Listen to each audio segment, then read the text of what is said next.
আমি আমার এইটুকু বয়সে অভিজ্ঞতাতে বলতেছি, এই সমাজে দুই ধরনের মানুষ দেখবেন।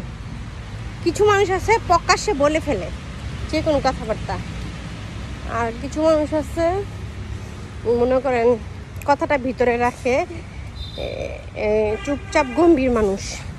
এই মানুষগুলো বেশি ভয়ানক হয়। এইগুলো ভিতরে ভিতরে আপনাকে কিভাবে ধ্বংস করা যায় সে পরিকল্পনা করে। এই মানুষগুলো একদম বিষাক্ত সাপের চেয়ে ভয়ানক। তাই সবসময় কেয়ার থাকবেন, সাবধান থাকবেন।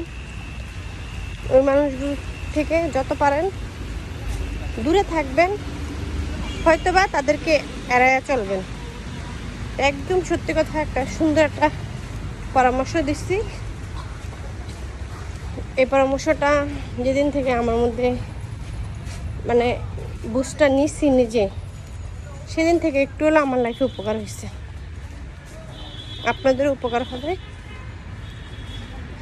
মানুষ চিনে জায়গা বুঝে কথা বলবেন বা আপনার পরিকল্পনা বলবেন।